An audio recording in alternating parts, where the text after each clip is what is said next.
देने के लिए सब कुछ फेंकते रहते हैं। रावण ने भी फेंकी कि मुझे महाराज, पहले तो कह दिया कि मैं मरूँ ही नहीं किसी के हाथों, लेकिन फिर कह दिया कि मनुष्य और वानर जो है मुझे मार सकते हैं।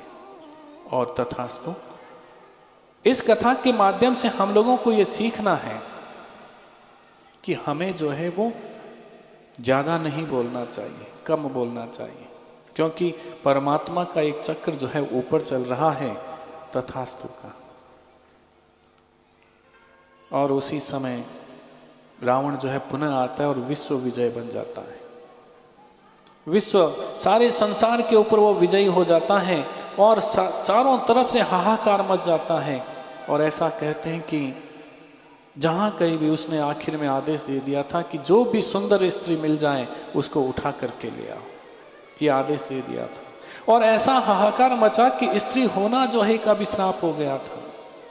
कोई भी स्त्री जो है वो रावण की नजरों से बच नहीं रही थी। रावण ने घोषणा कर दी थी, सिंह अपनी दहाड़ के कारण से मारा जाता है, सांप अपने फन के कारण से कुचला जाता है, हिरण अपनी छलांग के कारण से मृत्यु को प्राप्त करता है, गाय अपनी दीनता के कारण से काटी जाती है और नारी अपनी सुंदरता के कारण से जो है वो उठाई जाती है। ये रावण का जो है वो उन्होंने घोषणा जो है वो कर दी थी। और देखते ही देखते चारों तरफ से हाहाकार मच गया। सारे संत महात्मा जो है वो रोने लगे, मनुष्य कीड़े मकोड़े की तरह जो है वो नोचे जाने लगे। रावण का अत्याचार इतना चारों तरफ से जो है फैला कि पृथ्वी जो है रोते रोते ब्रह्मा जी के पास में पहुंच गई। ब्रह्मा जी ने कहा कि भगवान के पास में चलते हैं, और सब आए। विष्णु भगवान भी विष्णु भगवान के पास में, तो भगवान ने उनको आश्वस्त किया था कि आप चिंता मत करो, मैं जो है राम बन करके आ रहा हूं। भगवान ने कह दिया था अब मैं आ रहा हूं राम बन करके। और राम आए हैं, और जब राम संसार के अंदर आए हैं तो रावण शून्य से शिखर की तरफ पहुंचा था, और जैसे ही राम जी आए तो शिखर से शून्य की तरफ जो है वो आ गया था। रावण ने जो है सारी प्रकृति को असुरक्षित कर दिया था, लेकिन राम जैसे ही आए तो पूरी की पूरी प्रकृति जो है वो सुरक्षित हो गई थी। जिस रावण की वेसेली श्वास के कारण से ऋषि मुनियों का श्वास लेना मुश्किल हो गया था, आज जो है उसी रावण को भगवान श्री राम के पदचाप की आवाज सुनकर के मृत्यु उनको पास में आती हुई जो है वो दिखाई देने लग गई थी। याज्ञवल्क्य जी महाराज जो है भारद्वाज ऋषि को कथा जो है वो सुना रही हैं। हम और आप वही कथा तुलसीदास जी के माध्यम से इस कथा को सुन रही हैं। चलिए वहां चलते हैं। दशरथ जी महाराज जो है वो बूढ़े हो गए हैं, संतान नहीं हुई है। तो उस समय जो है एक बार अपने गुरु के पास में गए। भूपति एक बार भूपति मन माई, भय ग्लानि मोरे सुत नाई। दशरथ जी महाराज के मन में आया कि अब बुढ़ापा आ गया है, ये सूर्य दो ज्वाला जो फहरा रही है, क्या मेरे बाद में यहीं पर जो है वो अस्त हो जाएगी। और उसी समय अपने गुरु के पास में वो पहुंच जाते हैं। गुरु ग्रह गए तुरंत महिपाला, अपने गुरु वशिष्ठ जी के पास में गए और महाराज दशरथ और उनको दशरथ ने जाकर के अपना दुखड़ा सुनाया। देखो इस कथा के माध्यम से क्या बताया है। इस कथा के माध्यम से हम लोगों को बताएं कि जीवन में कोई भी तकलीफ आवे, कष्ट आवे, तो किसी संसारिक व्यक्ति के पास न जाकर के अपने गुरु के पास में जाकर के सुनाओ। आपके जीवन की सारी समस्या जो दूर हो जाएगी। संसार के अंदर अपने दुखों को बांटोगे तो संसार सुनता है और मन ही मन कहता है कि अच्छा हुआ इसके साथ में। लेकिन गुरु जो है, तो वशिष्ठ जी कहते हैं कि अरे चिंता क्यों करते हो राजन, तुम्हारे एक नहीं तुम्हारे तो 4-4 संतान होगी। मैं तो इंतजार कर रहा था कि तुम कब मेरे पास में आओ और कब मैं तुम्हें उपाय बताऊं। अरे राजन, तुम पुत्र कामेष्टि यज्ञ करो और तुम्हारे घर में एक नहीं तुम्हारे यहां तो 4-4 संतानें होगी। तो उन्होंने कहा कि महाराज यज्ञ कीजिए। तो वशिष्ठ जी कहते हैं कि हे राजन, ये यज्ञ मैं नहीं कर सकता हूं। यज्ञ जो है वही कर सकता है कि जिसने किसी के घर का अन्न जो है वो नहीं लिया हो। तो उस समय श्रृंगी ऋषि जो है ऐसे संत थे, ऐसे महात्मा थे, और उनको कहा कि आप वहाँ जाइए। तो दशरथ महाराज श्रृंगी ऋषि के यहाँ जाते हैं और उनको मना करके अयोध्या में लेकर के आते हैं। और जैसे ही अयोध्या के अंदर पहला कदम रखा तो उस समय रिमझिम जो है वो बारिश होने लगी। तो उस समय अयोध्या वासियों ने सोचा कि मेरे यहाँ पर जो है आज महात्मा का कदम हुआ है। अयोध्यावासी सोच रहे हैं कि ऐसे संत का आगमन हुआ है, बारिश हो रही है, सगुन बहुत अच्छा है, तो हमारे यहाँ पर भी संतान राजा की जो है वो अवश्य होगी। और यज्ञ होता है और उस यज्ञ में से यज्ञ पुरुष भगवान एक चरु लेकर के प्रकट होते हैं। और वही चरु जो है यज्ञ पुरुष भगवान ने जो है वो श्रृंगी ऋषि को दिया, श्रृंगी ऋषि ने वशिष्ठ जी को दिया, और वशिष्ठ जी ने जो है वो महाराज दशरथ को दिया था और कहा कि जाओ राजन तुम अपनी रानियों को खिला दो। और वही चरु लेकर के महाराज दशरथ जाते हैं। आधा हिस्सा जो है उन्होंने कौशल्या को दिया और आधे में से आधा जो है उन्होंने कैकेयी और सुमित्रा को दे दिया था। कैकेयी उस समय थोड़ा क्रोध स्वभाव था। कैकेयी सोच रही थी कि देखो राजा मुझसे प्रेम नहीं करते, इसलिए नहीं करते, और क्रोध के कारण से उन्होंने सोचा कि आधे में से आधा हिस्सा मुझे दिया है। उन्होंने जो है वो लेकर के वो बाहर फेंक दिया था। और जैसे ही बाहर फेंका एक चील उड़ रही थी, उसने उसको ग्रहण किया और वही चील उड़ते उड़ते किष्किंधा पहुंच जाती है। और वहाँ पर अंजना मैया तपस्या कर रही थी कि हे प्रभु मुझे भी कुछ नहीं मिला है। और उसी समय उन्होंने वो खीर का वो हिस्सा जो है वो माँ अंजना के हाथ में छोड़ दिया था। और जैसे ही वो अंजना के हाथ में छोड़ा, उन्होंने वो प्रसाद रूप में ग्रहण किया। तो उसी समय हनुमान जी महाराज का प्रागट्य। बोले हनुमान जी महाराज की। हनुमान जी महाराज का प्रागट्य हुआ।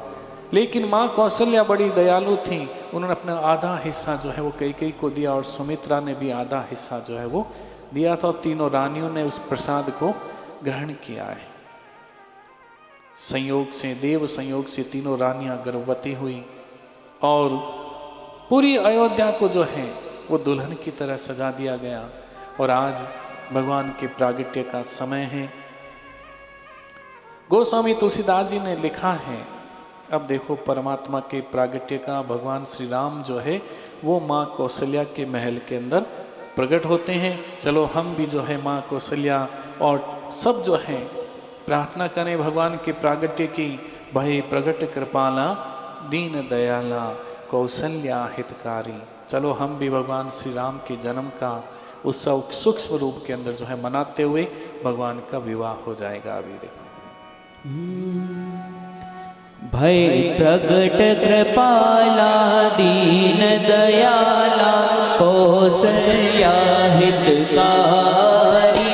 हर्षित महतारी मुनि मनहारी अद्भुत रूप विचार। लोचन अभिरामा तनु घनश्यामा निज आयुध बुद्धचारी।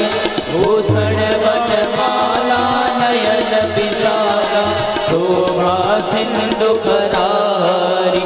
भय प्रगट कृपाला दीन दयाला कौशल्या हितकारी। हर्षित महतारी मुनि मनहारी अद्भुत रूप विचारी।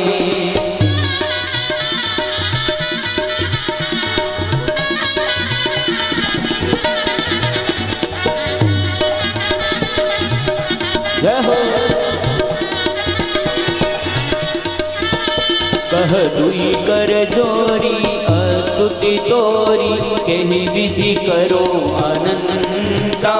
माया गुण ज्ञानातीत अमाना वेद पुराण भंता। करुणा सुख सागर सब गुण आग जेहि गावहि श्रुति संता। सोम हित लागी जन अनुरागी भयउ प्रगट श्रीकंता। भय प्रगट कृपाला दीन दयाला कौशल्या हितकारी। हर्षित महतारी मुनि मनहारी अद्भुत रूप विचारी। बोले रामचंद्र भगवान की जय हो।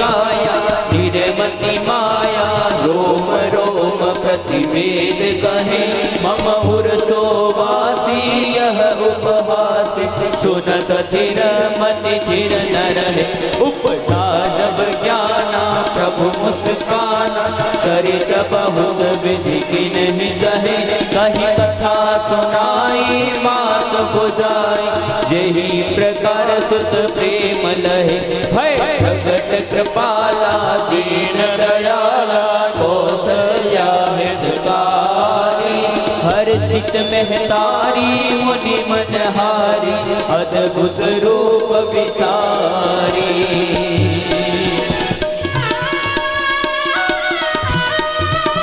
जय हो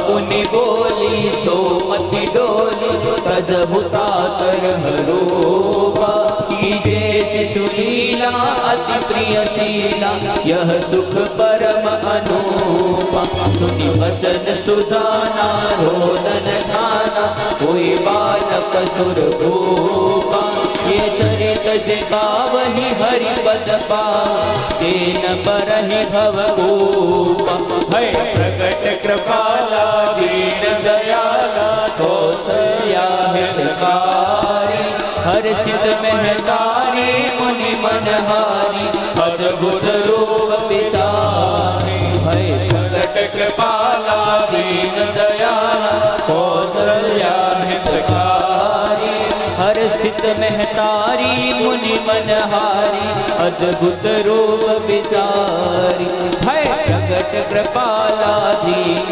दयाला कौशल्या हितकारी अद्भुत भय प्रगट कृपाला दीन दयाला कौशल्या हितकारी हर्षित महतारी मुनि मनहारी अद्भुत रूप विचारी प्रगट कृपाला दीन दयाला कौशल्या हितकारी हर्षित महतारी मुनि मनहारी अद्भुत रूप विचारी।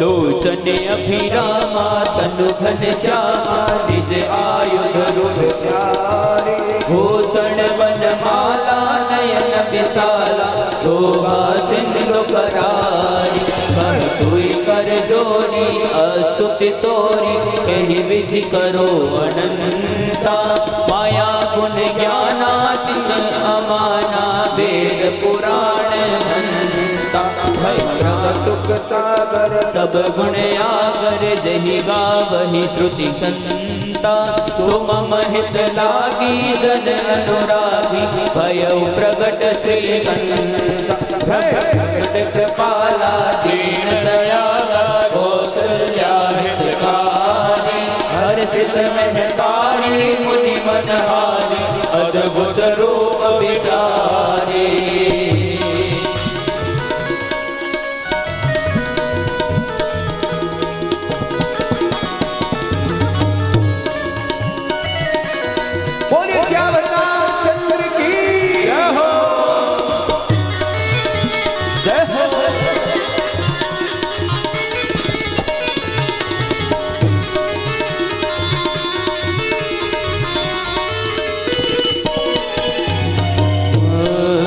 ब्रह्मांड निकाया निर्मति माया रोम रोम प्रतिवेद कहे मम उरसो वासी यह उपहास सुनत थिर मति थिर न रहे उपजा जब ज्ञाना प्रभु मुस्काना, चरित बहुत बिरकिन ही चढ़ी, कहीं कथा सुनाई मात बुझाई, जेहि प्रकार सुत प्रेम लय, भय प्रकट कृपाला दीन दयाला, कौसल्या हितकारी, हर्षित महतारी मुनि मनहारी, अद्भुत रूप विचारी।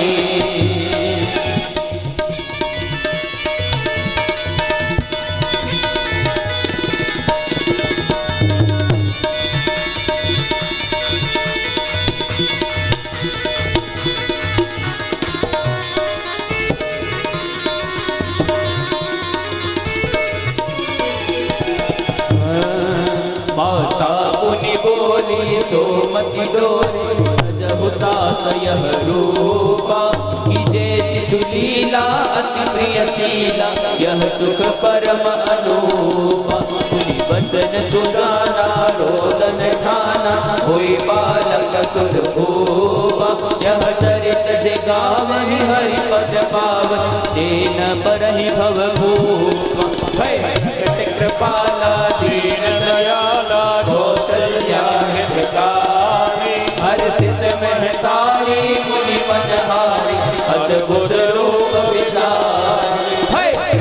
कृपाला दीन दयाला, कौसल्या हितकारी, हर्षित महतारी मुनि मनहारी, अद्भुत रूप विचारी, अद्भुत रूप विचारी, अद्भुत रूप विचारी। बोली श्री हनुमान जी महाराज की जय हो। भगवान श्री राम का जन्म होता है। विप कैसे हुआ है, किस कारण से हुआ है? विप्रधेनु सुर संत हित, लीन मनुज अवतार, निज इच्छा निर्मित तनु, माया गुण गोपार। भगवान ने अवतार लिया, बाल लीला की घटना होती है। भगवान को लेने के लिए विश्वामित्र जी आते हैं। अब देखो इस घटना को सुनिए ध्यान से। इस घटना से हमें बहुत अच्छा संकेत मिलता है। भगवान श्री राम ने बचपन के अंदर वशिष्ठ जी से शिक्षा ली थी गुरुकुल में। बस छोटी सी कथा है, फिर विवाह देखिए भगवान का। और उसके बाद में उनको लेने के लिए विश्वामित्र जी आ जाते हैं।